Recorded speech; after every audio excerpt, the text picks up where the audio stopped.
maybe I should be involved in the running of a readathon every month if this is how my reading goes when I do that.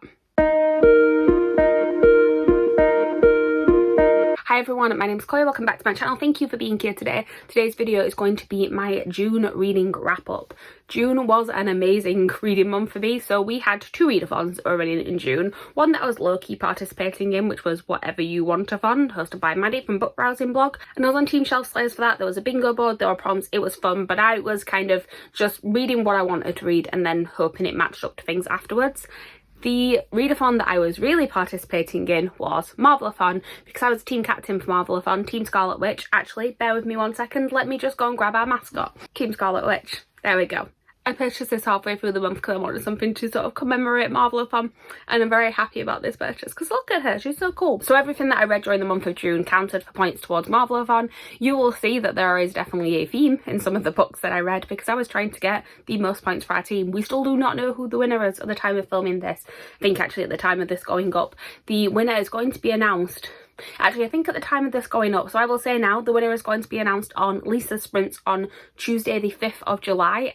Sprints start at 7 PM BST. I will link Lisa's channel below if you can watch the announcement live, or if not, you can always catch up later, and it will also be on the Marvelathon on Twitter. But fingers crossed that Team Scarlet Witch has managed to win this. We've been second all the way through the month, and Shang-Chi has been just beating us, but we were only like 4 points average behind last week.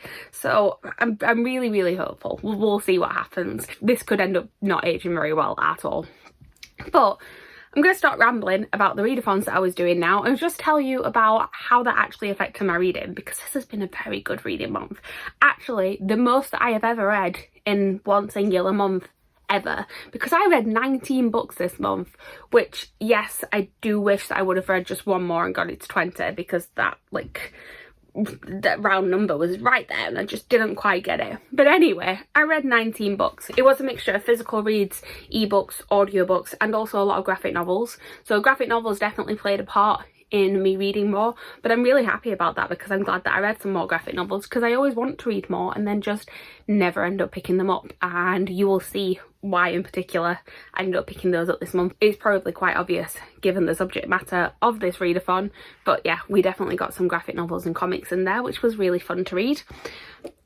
So 19 books, which ended up being 6,323 pages, which is of course the most pages I've read in any single month as well.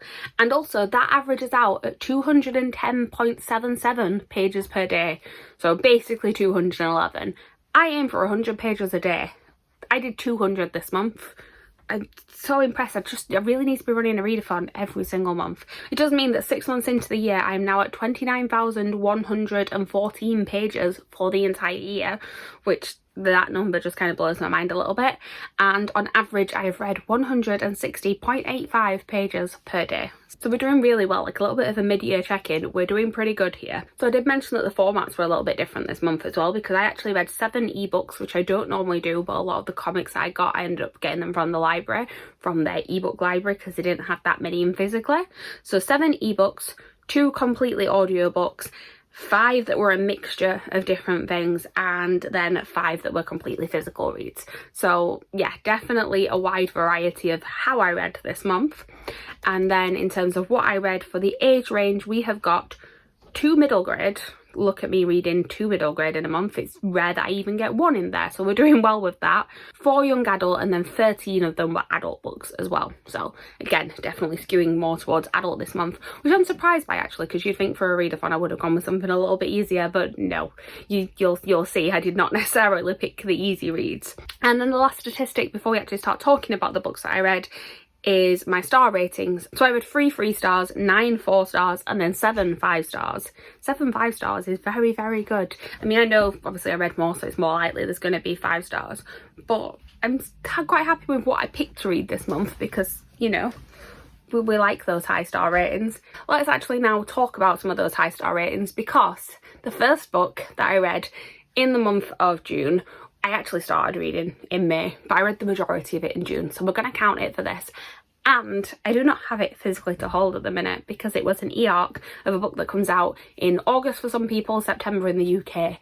And it's my favourite book that I've read of this year so far. That was Babble by R.F. Wong. So this is a dark academia that's set in Oxford. It's all about linguistics and colonialism, and it's about this sort of secret society that exists to kind of take down some of the ways that the university is set up, and it's sort of the main character deciding between sort of helping them but also his life at the university. And I love this book so much. Like I said, it's a dark academia that is very, very heavy on the academia. It does go a lot into linguistics. There are footnotes throughout it as well that explain a lot more of the linguistic side of it and sort of the background of that, and also the background of Oxford, and like just extra facts that add to your understanding of this world. It does have a magical element to it. It's all based on silverwork, and it uses language as part of the magic.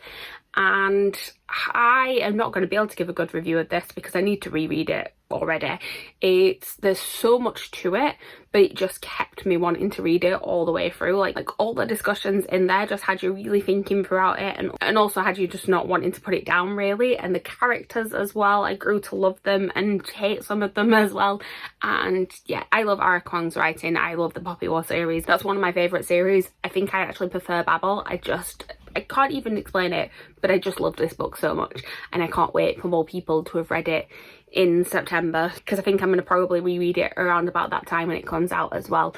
And then just, yeah, very excited to see more people's reactions to this. I don't think it's going to be for everyone, but I think the people that love it are going to absolutely adore it. So yeah, obviously a 5-star, like I said, my favourite book I've read so far this year. So started off the month very, very strong.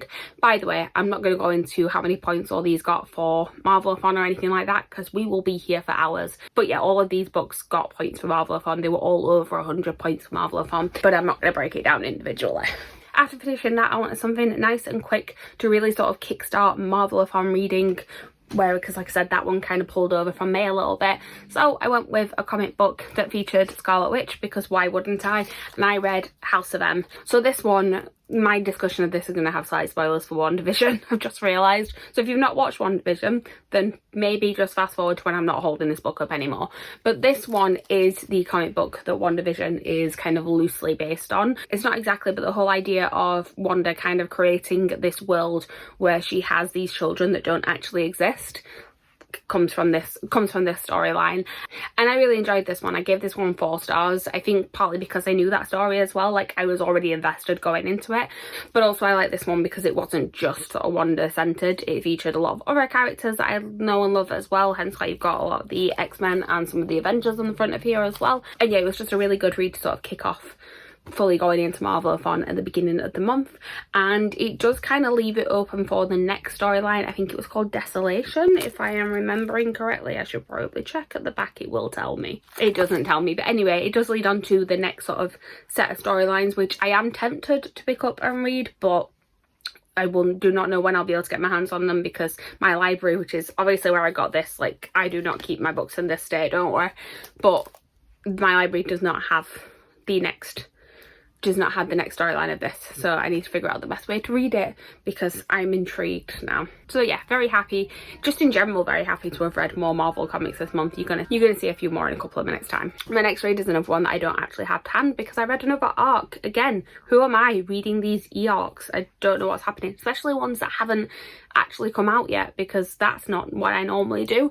But I read The Double Trouble Society by Carrie Hope Fletcher. This is a witchy middle grade. Part of the reason why I picked it up is that it is witchy. Carrie Hope Fletcher is someone that I have considered a favourite author before. I will say that with her newer releases haven't been my favourite recently. I really loved her first release, and then since then it's kind of been up and down. I read her latest adult book last month or the month before, and that one wasn't my favourite. This one wasn't either. Like, I read her over middle grade and really, really loved it. This one I just felt like it was a little bit predictable throughout it. So it's basically about these two friends, and there is this creepy house in their town that no one lives in, and then all of a sudden someone does turn up there. They think she's a witch, and then strange things start happening with the children, and the adults don't seem to notice. So it's up to the kids to kind of figure out what is happening. Like I said, it was just very predictable. I know it's a middle grade, so I know middle grades might have a slightly more predictable storyline, but I've read some middle grades. I read another middle grade this month I absolutely adored, and this one just didn't quite as much. I still gave it 4 stars. It was still a fun read, but it's not one that I'm probably going to reread again. That being said, I've still got it pre-ordered because I just want it for my collection. It was a cute read, but yeah, it was fine for what it was. That's basically all I can say about it. I gave it 4 stars. It was like a lower end 4 going towards a 3, but still a good read, still had a good time. Kind of all I really have to say about it. Next up though, we have another favourite book of the month. This is another 5-star read. I'm really glad it was, because this is another one where I'd bought a fancy special edition before I had read it, and I'm very happy to report that this came in a box set of 2. Now both of these have been 5-star reads, so I'm justified in spending the money on this special edition, and that one is Cersei by Madeline Miller. So I read Song of Achilles back in April, I think it was. I adored Song of Achilles. I will say I still preferred that one to this one, but this one was really good as well. This is another Greek myth retelling. All I really knew about Cersei before this was that she was a witch, and that's why I saved it for this month. The synopsis of it is a little bit harder to say actually, because Cersei's life kind of intersects with a lot of other creatures and beings from Greek mythology that you will have heard of, and it is just about sort of how she crosses paths with all of these people. It is a lot about being a woman in Greek mythology as well, because a lot of mythology in general does tend to centre around men, and the way that she is treated is probably a lot different to how they are treated. And yeah, I'm not going to be able to give too much of a synopsis of it, but I just really loved this. I really love Madeline Miller's writing. Like I said, Song of Achilles I think I still liked more just because I like the story of that one more, but obviously that's nothing to do with her writing, that's just to do with the story it's based on. But I can't wait to see whatever Madeline Miller puts out next. And yeah, very much enjoyed this. Happy that I finally read it. I don't know why I was so intimidated by it before. I had it in my head that it was going to be like a really thick, chunky book to read. It's really not. It's like 300 and something pages. And her writing style is not hard to get into at all. So if you've been, like me, sort of put off by the fact that Greek myth retelling, and it is like a retelling of the actual Greek myth, not just like a reimagining of it into like more modern time period or anything like that. It is literally set during, I don't know if it's the Odyssey or if it's the Iliad, I can't remember, but it's literally set during during ancient Greek times. So if you've been put off by that, don't be. It is a very easy read. It's a very easy read, and it's a very beautiful read, so I do recommend it to people. I gave this one 5 stars, obviously. Next up, another thing of Look at Me, Who Even Am I? I finished reading a series, which doesn't happen that often, but I think it's 2 months in a row I've actually done this, so doing well. I read The Monarchs by Cass Morgan and Danielle Page. This is the sequel to The Ravens, which I read not last year, the year before, when it first came out. It's a witchy story set in a sorority house. I don't know if this sequel was particularly necessary, but I enjoyed it. It was fine for what it was. I gave it 4 stars.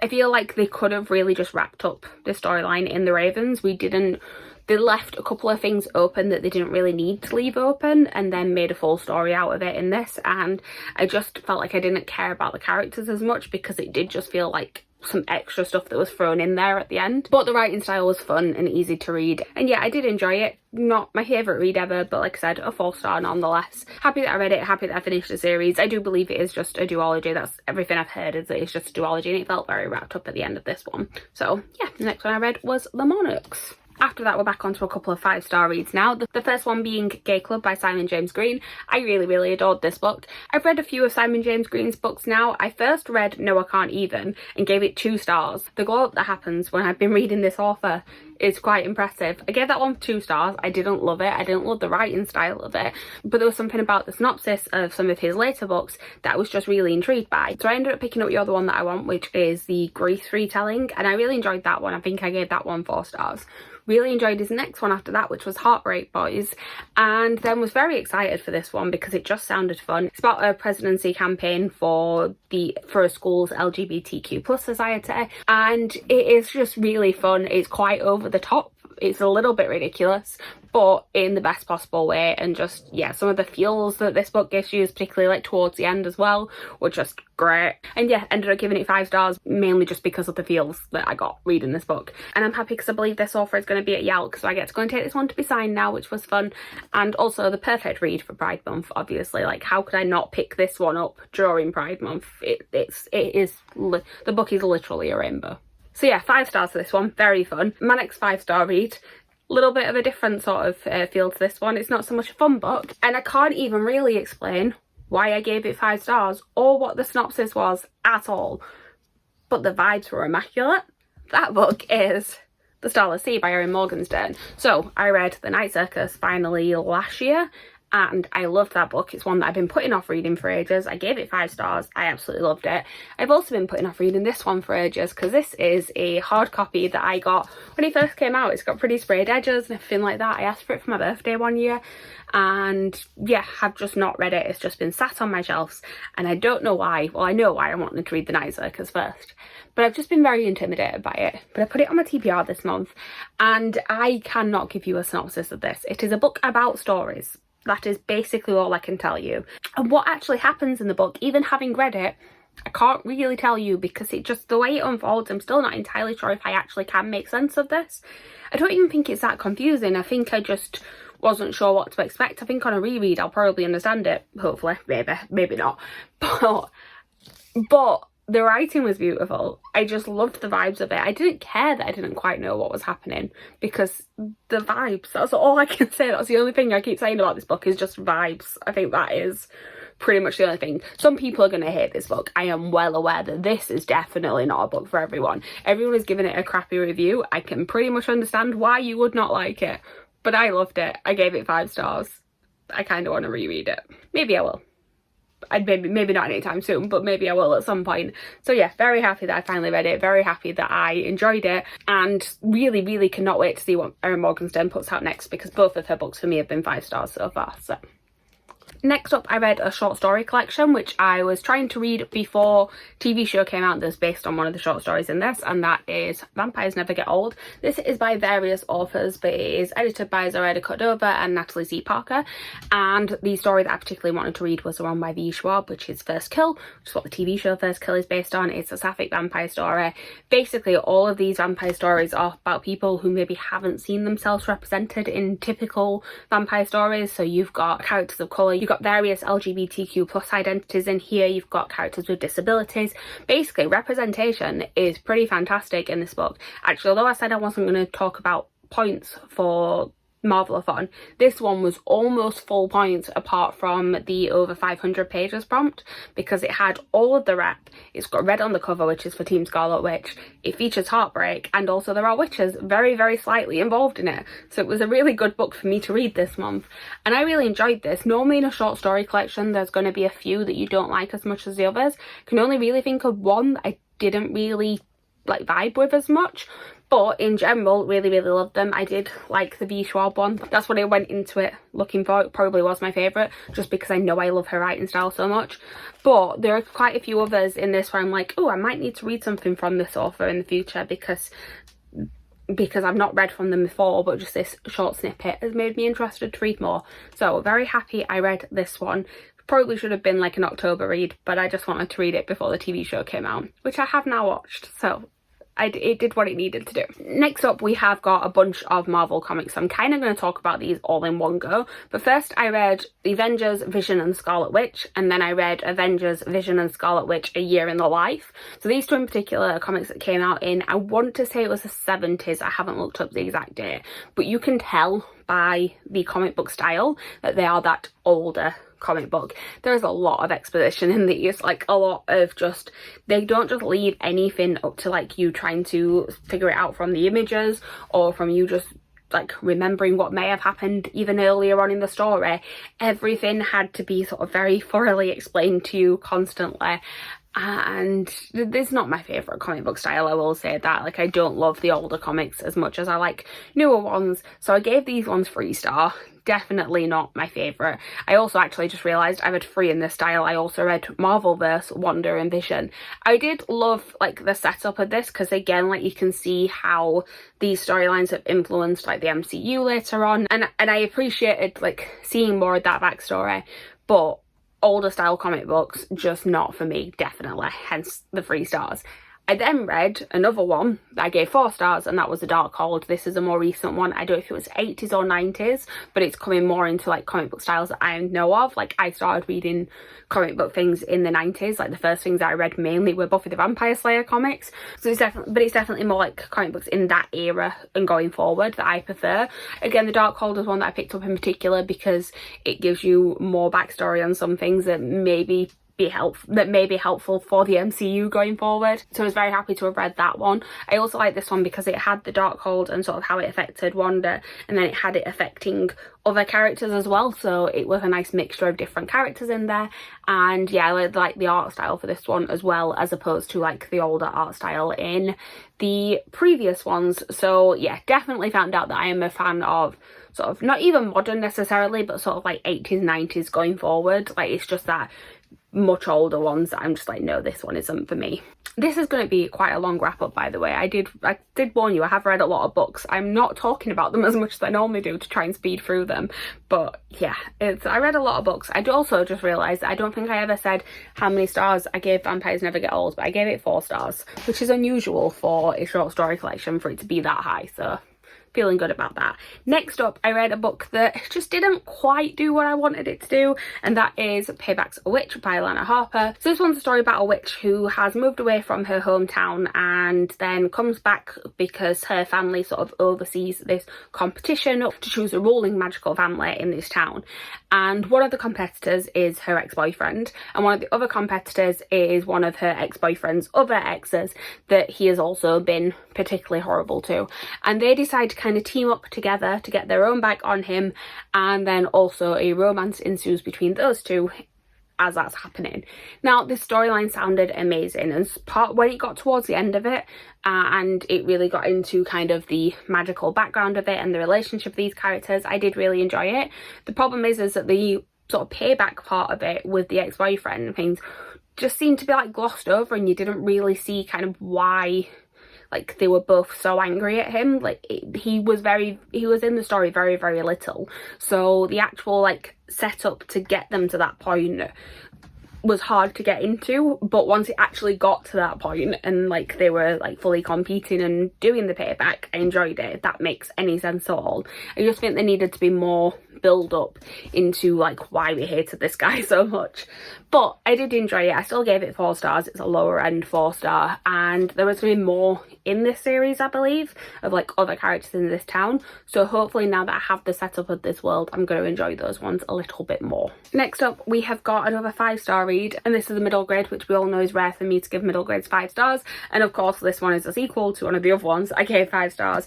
It is Wondersmith: The Calling of Morrigan Crow by Jessica Townsend. This is the second book in the Nevermore series, and I can't give you too much of a synopsis on this because it will spoil Nevermore. But Nevermore basically is about this character called Morrigan Crow, who is deemed to be a very unlucky character, and she has this curse on her that when she reaches, I think it was her 12th birthday, she was going to die. And then as it is about to turn to her birthday, she ends up getting taken away to this magical place called Nevermore. The first book is a series of trials for her to get into this secret society, and the second book is more of a school setting of her learning more about this society. And I mean, those are 2 really good tropes to have, like trials and then a school setting. I loved it so much. I really love Jessica Townsend's writing style. I also listened to the audiobook of this one, and I really, really recommend the audiobooks of this series. I do now also have the 3rd one in this series to read, which I'm excited about. A little bit not excited about the fact that the 4th one has been delayed though, and everyone's all upset about the delay, but I believe it's still coming out next year, whereas I'm reading them in paperback, so I have to wait till probably the year after, which is a bit stressful. But yeah, 5 stars. Very, very much enjoyed this one. Another 5-star read, but this one is a reread, so I was aware it was going to be 5 stars going into it, and that is History Is All You Left Me by Adam Silvera. This is my favourite Adam Silvera book. Adam Silvera is one of my favourite authors anyway. This one is about a character called Griffin and the relationship he had with his best friend, who then became his boyfriend, who then became his ex, called Theo. At the beginning of the book, Theo has recently passed away in a drowning incident, and the storyline, it's told in 2 timelines. So you get after Theo has died, and then also the sort of lead up to it of their relationship, going from best friends to boyfriends to exes, and then eventually to his death. And I love this book. It's just really beautiful in general, but then also there is a lot of good representation here, particularly Griffin struggles with OCD. Like I said, this is one of my favourite books. It's probably the 4th time I've reread it now, and I wanted to read this one because there is an extra little excerpt at the end, which is set, I think, 2 years after Theo dies, and it's Griffin writing an extra bit to kind of show you what is happening with his life then. And yeah, nothing really else to say. I still love this book. I think on reread I'm definitely noticing things that, like, maybe if I read it for the first time now, I wouldn't love as much. There's a lot of references to a certain series in here that could really do with getting taken out of it. but I still love this book, I think, for sort of like sentimental reasons as well. So still going to be a 5-star, probably always going to be a 5-star. And yeah, very happy to have reread this one this month. I feel like we are getting towards the end now because we are in what was the last week of Marvelathon now. So the next book was City of Dragons by Robin Hobb. This is the 3rd book in the Realm Chronicles. It is the 12th book, I think, in the overall Realm of the Elderlings. And this, I've said before, is my least favourite series in the Realm of the Elderlings. Can't say too much about synopsis because quite far while into this now, but basically this book is about a bunch of characters who are tasked with helping some dragons move from one area to another, and it's kind of what happens along the way. I don't love some of the new characters in this series. I've said it before. There's one character in particular that I just couldn't care less about her storyline at all, and the more and more this series goes on, the more it seems to focus on that. What I will say though with this one in particular, and the next one which I'll talk about in a minute, there are characters from live ship traders that come into this series more and more as the series goes along, and those parts I really enjoyed, although one particular character I am scared for at the end of this book, although I have read the next one so I know what happens. But yeah, that stuff I really loved. The stuff with the new characters, not so much. They're not the most compelling characters that Robin Hobb has ever read. I'm just waiting to get back to the Fitz trilogy, basically, because yeah, definitely my least favourite Realm of the Elderling series. That being said, it's still a 4-star. It's still a really great book because obviously Robin Hobb, I love her writing style.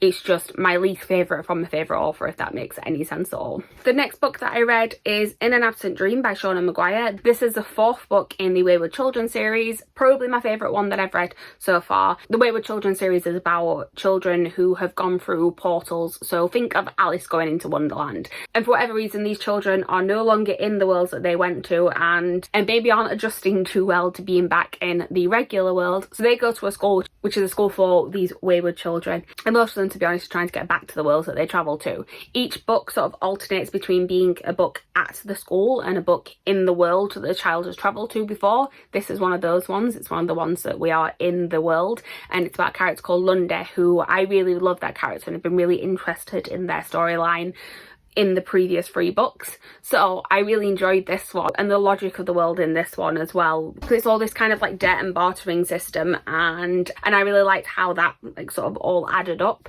And yeah, this is probably my favourite one that I've read so far, and I'm very happy about that because I think the last one was my least favourite one I've read so far, so it's nice that it's back on track. I should hopefully read some more of these pretty soon because I keep leaving it quite a while between them, and I do love this series. So this was a 5-star, by the way. And yeah, hopefully I will actually read some more of this series fairly soon and not leave it months on end like I did last time. Next up, I read this book on the last day of the month, and it is another Scarlet Witch graphic novel. This is Scarlet Witch The Complete Collection. This one is a more recent comic book, which obviously, as I've said before, I do prefer like more modern day comic book styles. So I did really enjoy this. My only issue is that it's a bind up of this one particular storyline, and in this storyline all of the issues pretty much are written by a different done by a different artist. So let me just show you like an example of how much the style of the comic can change from one like issue to another. So if you look here, you've got like a pretty typical like comic book style. The issue before that was very, very different and very different and sort of less typical comic book style, and then you have like and then you have more of like that sort of style scattered throughout, but then also you have ones that look like this scattered throughout it as well. There's lots of different styles, and it just got very jarring going from one to the other as I was reading it. It also I think some of the writers were different as well. Like the storyline was one ongoing story, but like the way that the dialogue was handled was different as well, which meant that sometimes it was easier to follow than in others. I still gave it 4 stars because I really loved the story of it, but the execution of it, not my favourite. I think it would have been better if I'd have read it like as comics week on week as they were coming out, because maybe it wouldn't have been so jarring, but literally finishing one and then going straight on to the next one, it took me out of it a little bit.